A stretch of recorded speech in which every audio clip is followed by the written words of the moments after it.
بسم الله الرحمن الرحيم. الحمد لله والصلاة والسلام على رسول الله صلی اللہ علیہ وسلم وعلى آلہ وصحبہ اجمعین وبعد. اللہ کے فضل و کرم سے ہم لوگ تھوڑا تھوڑا پڑھ رہے ہیں امام ابن قیم رحمۃ اللہ علیہ کی کتاب الداء والدواء سے کہ گناہوں کے کیا انجام ہوتے ہیں. فرماتے ہیں کہ ومن عقوباتها ذهاب الحياء الذي هو مادة الحياة للقلب وهو أصل كل خير وذهابه ذهاب الخير أجمع. فرماتے ہیں کہ گناہوں کی سزا میں سے ایک سزا یہ ہے کہ بندے کو شرم ختم ہو جاتی ہے، حیا ختم ہو جاتی ہے، جو کہ حیا دل کی زندگی کے لیے ایک مادہ ہے، ایک جوہر ہے. جس طرح ہمارے جسم کو زندہ رہنے کے لیے روح ہے نا، اسی طریقے سے دل کو زندہ رہنے کے لیے یہ حیا ایک چیز ہے، اور وہی ختم ہو جاتی ہے گناہ کی وجہ سے.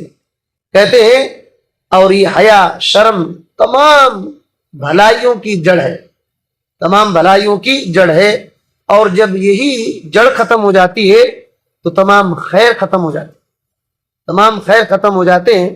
صحیح حدیث میں نبی کریم صلی اللہ علیہ وسلم نے یہ فرمایا ہے، صحیح بخاری کی حدیث ہے، حضرت عمران بن حسین رضی اللہ تعالیٰ عنہ اس حدیث کے راوی ہیں، اور مسلم کے اندر بھی یہ ہے، مسلم کے اندر ہے الحیاء خیرکم، کہ حیا مکمل خیر ہے، بھلائی ہے، پورا سراپا بھلائی ہے، خیر ہے حیا. اور آپ صلی اللہ علیہ وسلم نے ایک حدیث کے اندر کہا اِنَّ مِمَّا أَدْرَكَ النَّاسُ مِنْ كَلَامِ النُّبُوَّةِ الْأُولَى، کہ پہلے پچھلے نبوت میں سے لوگوں نے جو باتیں پایا ہے ان باتوں میں سے ایک یہ ہے اِذَا لَمْ تَسْتَحِي فَاصْنَعْ مَا شِئْتَ، کہ جب تم کو شرم نہیں ہے تو جو چاہے وہ کر. یعنی اگر بندے کے پاس شرم ختم ہو گئی تو وہ کچھ بھی کر سکتا ہے، جو چاہے گا وہ کرے گا. تو یہ بات ہے، اس میں اس حدیث میں دھمکی ہے، وعید ہے کہ جس آدمی کے پاس سے شرم ختم ہو جاتی ہے وہ کوئی بھی برائی کر سکتا ہے. کیونکہ برائی کو چھوڑنے پر ابھارنے والی چیز شرم ہے. برائی کو چھوڑنے پر ابھارنے والی چیز، کھٹکا پیدا کرنے والی چیز کی غلط کام کر رہے ہو تم، یہ شرم ہے، اور وہی ختم ہو جائے تو کچھ بھی کر سکتا ہے، کچھ بھی کر سکتا ہے. جب وہی نہ ہو تو برائی سے بندہ بچ نہیں سکتا بلکہ برائی میں پھنس جائے گا.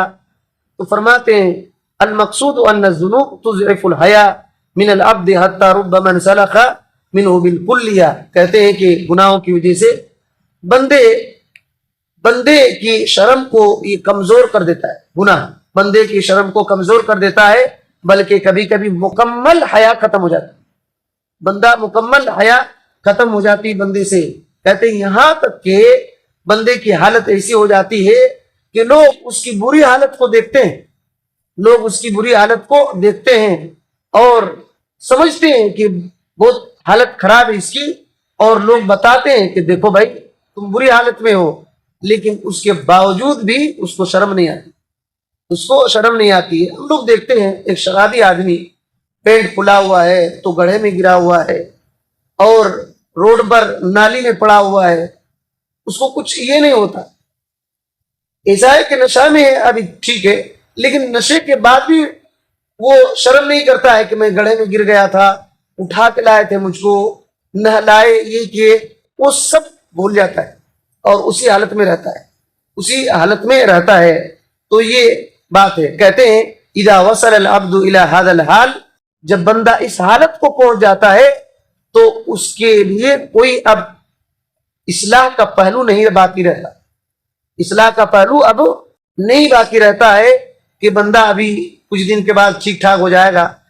بہت سارے پہلو اصلاح کے ختم ہو جاتے ہیں، اور ابلیس اس وقت بڑا خوش ہوتا ہے ایسے آدمی سے. اسی لیے سے کہتے ہیں اذا راى ابلیس طلعت وجهه حیا، جب اس کے چہرے کو ابلیس دیکھتا ہے تو وہ شرما جاتا ہے، ابلیس وہ شرما جاتا ہے اور بڑا خوش ہوتا ہے اور کہتا ہے کہ فدیتم لا یفلح، میں تم پر فدا ہوں، تم اب کامیاب نہیں ہوگے، تم اب کامیاب نہیں ہوگے۔ تو کہتے ہیں ابن قیم رحمۃ اللہ علیہ، الحیا مشتق من الحیات، کہ حیا جو ہے شرم، یہ حیات سے نکلا ہے، حیات زندگی سے، حیات سے نکلا ہے۔ اور کہتے ہیں بارش کو بھی حیا کہا جاتا ہے، بارش کو بھی حیات کہا جاتا ہے۔ کیوں؟ بارش کی وجہ سے زمین زندہ ہوتی ہے، نباتات جو جھاڑ سوکھے ہوئے تھے وہ زندہ ہو جاتے ہیں۔ اسی طریقے سے شرم اور حیا سے دنیا اور آخرت میں زندگی ملتی، دنیا اور آخرت میں زندگی ملتی ہے۔ فَمَن لَا حَيَا فِيهِ مَيِّتٌ فِي الدُّنْيَا شَقِيٌّ فِي الْآخِرَةِ، اور جس آدمی کی کوئی حیا شرم نہیں ہے تو دنیا میں مردار ہے، دنیا میں مردار ہے اور آخرت میں بڑا بدبخت ہوگا، آخرت میں بڑا بدبخت ہوگا۔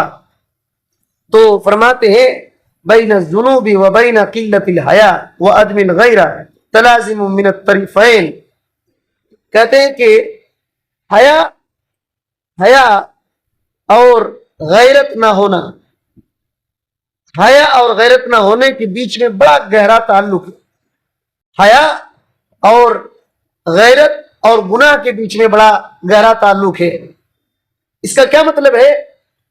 جب بھی بندہ بے شرم ہوگا وہ گناہ کرے گا، اور جب بھی گناہ کرے گا بے شرم ہو جائے گا، یہ بات ہے۔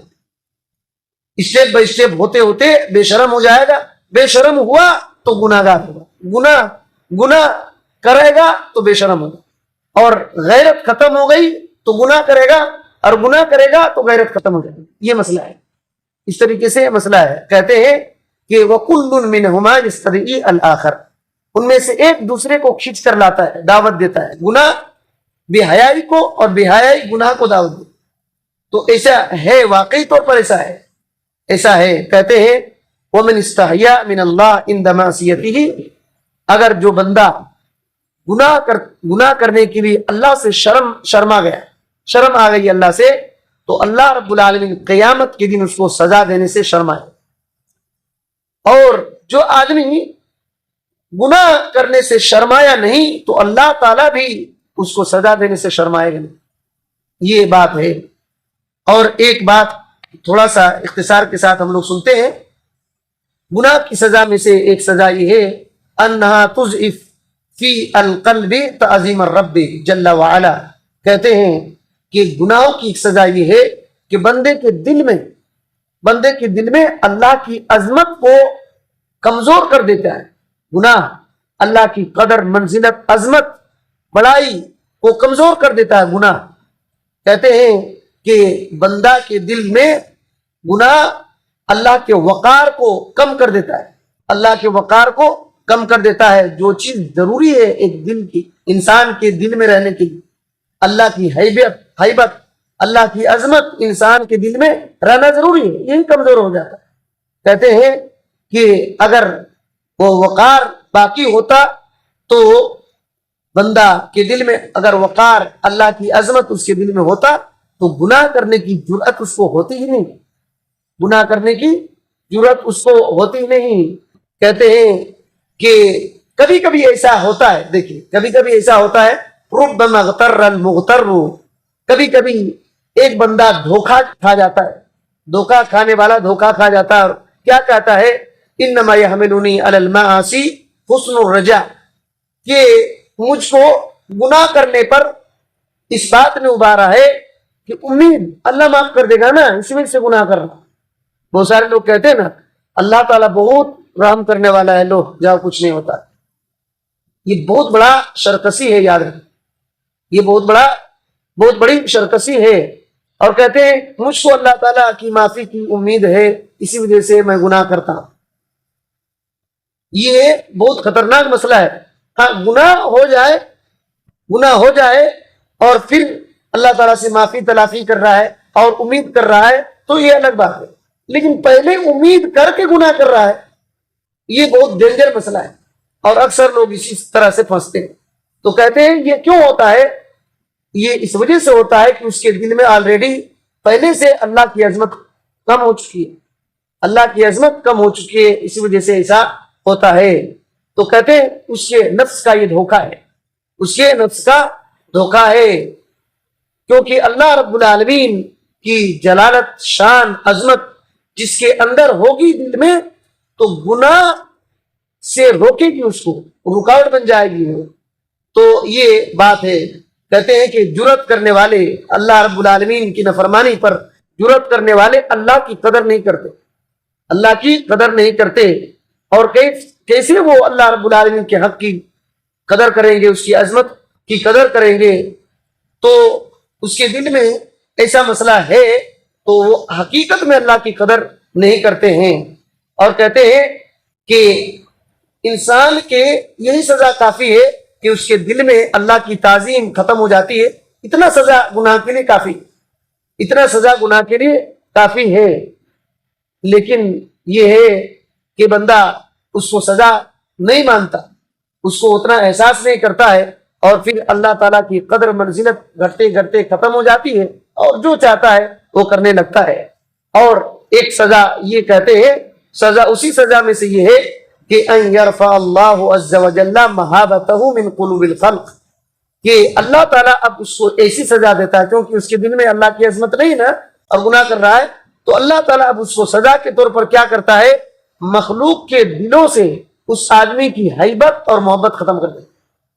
اب اس سے کوئی ہیبت نہیں کھاتے، اس کو ہلکے میں لے لیتے ہیں۔ وَيُهَوِّنُ عَلَيْهِمْ، بندوں پر اس کو اللہ تعالیٰ ہلکا کر دیتا ہے، بندوں پر اس کو اللہ تعالیٰ ہلکا کر دیتا ہے۔ وَيَسْتَخِفُونَ بِهِ، لوگ اس کو ہلکے میں لے لیتے ہیں۔ كَمَا هَانَ عَلَيْهِ أَمْرُهُ، جیسے اس آدمی نے اللہ کے حکم کو ہلکا سمجھا، اللہ کے حکم کو ہلکا سمجھا، اللہ کی محبت کو ہلکا سمجھ لیا، اور تو لوگوں کے دل سے اللہ تعالیٰ اس کے محبت اور اس کی ہیبت کو چھین لیتا ہے۔ اور جو آدمی اللہ تعالیٰ سے ڈرتا ہے، اللہ اس کی لوگوں میں عظمت ڈالتا ہے۔ یہ بات ہے، کہتے ہیں کہ کیف ینتہک عبد حرمات اللہ، ایک آدمی اللہ تعالیٰ کی حرام کی ہوئی چیزوں سے بچ نہیں رہا ہے، اس کا مذاق اڑا رہا ہے، تو کیسے اللہ رب العالمین اس کی عظمت لوگوں کے سامنے دے گا؟ اور جو آدمی اللہ تعالیٰ کو ہلکا سمجھ رہا ہے تو اللہ رب العالمین لوگوں میں کیسے اس کو ہلکا نہیں کرے گا؟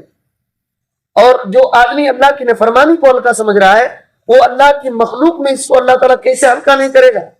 اور فرماتے ہیں اللہ سبحانہ و تعالیٰ نے اپنی کتاب میں اس بات کی طرف اشارہ کیا ہے کہ جن گناہوں کی سزا اللہ نے دیا ہے ان میں یہ بات بھی ذکر کیا ہے کہ اس کے گناہ کو، اس کے دل کو اللہ تعالیٰ ڈھانپ دیتا ہے، مہر مار دیتا ہے اس کے گناہوں کی وجہ سے، اور اس آدمی کو بھول جاتا ہے، بھلا دیتا ہے، جس طرح اس نے اللہ کو بھلا دیا، اس نے اللہ کو بھلا دیا، اور اس آدمی کو اللہ تعالیٰ ذلیل کر دیتا ہے جیسے اللہ کے دین کو اس نے ذلیل کیا، اور اسی طریقے سے اس کو برباد کر دیتا ہے جیسے اس نے اللہ کے حکم کو برباد کیا۔ یہ بات قرآن مجید میں بہت مرتبہ ہے، اسی وجہ سے سورہ حج کی 18ویں آیت میں اللہ تعالیٰ نے کہا وَمَن يُهِنِ اللَّهُ فَمَا لَهُ مِن مُكْرِمِينَ، جس کو اللہ تعالیٰ ذلیل کر دے اس کو کون عزت دے گا؟ جس کو اللہ ذلیل کر دے اس کو کون عزت دے گا؟ کہتے ہیں کہ جو آدمی سجدے کو ہلکا سمجھ لیا اور ذلت کی چیز سمجھ لیا، اللہ رب العالمین بھی اس کو ہلکا کر دیتا ہے، اس کو اللہ تعالیٰ بھی ذلیل اور رسوا کر دیتا ہے، اب اس کو کوئی عزت نہیں دے سکتا۔ یہ سب کچھ باتیں ہیں، اسی وجہ سے ہمارے دل میں اللہ کی ہیبت، اللہ کی قدر، اللہ کی منزلت، اللہ کی عظمت، اللہ کی بڑائی ہونی چاہیے، اور گناہ سے جتنے بچتے رہیں گے اتنا یہ سب باتیں دل میں آتی رہیں گی۔ اللہ رب العالمین سے دعا ہے کہ اللہ تعالیٰ ہمیں بے شرمی سے بچائے، اللہ تعالیٰ ہمیں حیا کا زیور اپنانے کی توفیق دے، اللہ تعالیٰ ہمارے دل میں تیرا ہی ہیبت ہو اور تیری ہی عظمت، بڑائی، کبریائی ہو، ہمارے دل میں تیرا ڈر، خوف، توکل، بھروسہ، انابت اللہ تعالیٰ ڈال دے۔ اللہ تعالیٰ ہمارے دل کو برباد ہونے سے بچا لے، ہمارے گناہوں کو بخش دے اور سیدھے راستے پر چلنے کی توفیق دے، آمین۔ السلام علیکم ورحمۃ اللہ وبرکاتہ۔